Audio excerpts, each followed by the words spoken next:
കഴിഞ്ഞ ദിവസം പോലീസ് വണ്ടി 10:30 മണിക്ക് നമ്മളെ വടകര കൂടി പോകുമ്പോ ഒരു വീട്ടിൽ നിന്ന് ഒരു ഗിരിഗിരി എന്നുള്ള ശബ്ദം. പോലീസ് ഓടിച്ചാടി കള്ളനാന്ന് വിചാരിച്ച് ഓടിച്ചു നോക്കുമ്പോ ഒരു 10ാം ക്ലാസ്സിലെ പെൺകുട്ടി, അപ്പുറത്തെ വീട്ടിലെ 16 വയസ്സുകാരൻ അപ്പുറത്തുകൂടി ഓടിക്കഴിഞ്ഞു. അവനെ കിട്ടിയില്ല. പെൺകുട്ടി പറഞ്ഞു, എന്നെ തൊട്ടാൽ നിങ്ങൾ വിവരം ഞാൻ വാട്സപ്പിലിടും.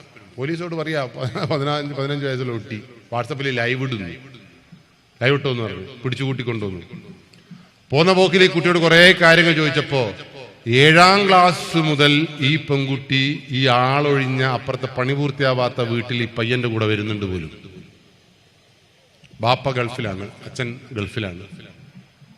പോലീസ് പുറകിലാക്കിക്കൊണ്ടുവന്ന് ഈ വീട്ടിന്റെ കുട്ടീനെയും കുട്ടി ഇവളെ വീട്ടിലേക്ക് വന്നപ്പോ അമ്മ മാത്രമേ വീട്ടിലുള്ളൂ. ബെല്ലടിച്ചു. പോലീസിനെ കണ്ടതും അമ്മ ചൂടായി. കാക്കിയിട്ട കാപാലികർ എന്തിനാണ് എന്റെ വീട്ടിലേക്ക് വന്നത്? രാത്രി നിങ്ങളോട് ആരാണ് ഇവിടെ വരാൻ പറഞ്ഞത്? എന്റെ അഭിമാനം, എന്റെ കുടുംബത്തിന്റെ ചാരിത്രം എന്നൊക്കെ പറഞ്ഞിട്ട് അമ്മ പൊട്ടിത്തെറിച്ച്. പോലീസുകാർ നിങ്ങളെന്തിനാണ് ചൂടാകുന്നത്? ഞങ്ങളിവിടെ വന്നെന്തിനാണെന്ന് അറിയാം, നിങ്ങളെ മോളെ എവിടെയാണെന്ന് അന്വേഷിക്കാനാണ്. എന്റെ മോളെ കുറിച്ച് ഇഞ്ഞ് നോക്കണ്ട, അതിന് നോക്കാൻ ഇവിടെ ആളുണ്ട്, വല്ല കാരണവരുണ്ട്, മറ്റവരുണ്ട്, എല്ലാവരും ഉണ്ട്. പോലീസ് വിട്ടില്ല. അയാൾ പറഞ്ഞു, നിങ്ങളെ മോളെ നമുക്ക് കണ്ടേ പറ്റുള്ളൂ, നിങ്ങൾ ചെന്ന് നോക്ക്, എവിടെയാ മോളുള്ളതെന്ന് നോക്കൂ.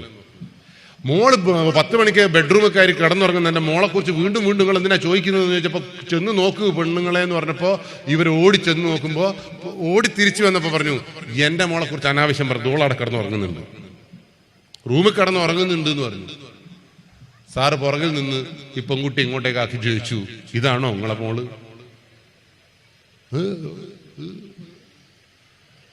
പിന്നെ അമ്മ മേലെ ഇത്ര മോളെ മുഖത്തോട് മുഖം ചേർത്ത് കാണിച്ചു കൊടുത്തിട്ടും അമ്മ ബെഡ്റൂമിലേക്ക് ഓടിപ്പോയി. പോലീസ് കള്ളത്തരം പറയുന്നതാണ്, കാപാലികനാണല്ലോ പോലീസ്. ചെന്ന് നോക്കുമ്പോ എന്താ സ്ഥിതി എന്നറിയോ? 2 തലയാണ് ഇങ്ങനെ വെച്ചിട്ട് പുതപ്പുണ്ട് മൂടീന്.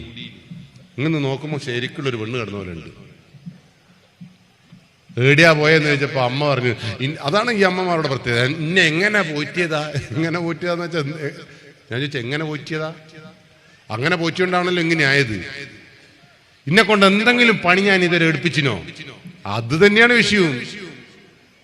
ഈ മക്കളെ കൊണ്ട് ഒരു പണി എടുപ്പിക്കാത്തതാണ് എല്ലാ വിഷയം. കുട്ടികൾക്ക് സ്വാതന്ത്ര്യം കൂടിപ്പോയതാണ് വിഷയം എന്നുള്ളതാണ്. അതുകൊണ്ട് നിങ്ങൾ എന്ത് ചെയ്യണമെന്നറിയോ?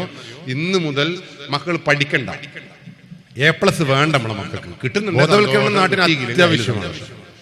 കാരണം അച്ഛനും അമ്മയും ഉപ്പയും ഉമ്മയും ചെയ്യുന്ന സകല പണികളിലും ഒന്ന് നിങ്ങളെ സഹായിക്കാൻ ലഹരിയൊന്നും ഉപയോഗിക്കാതെ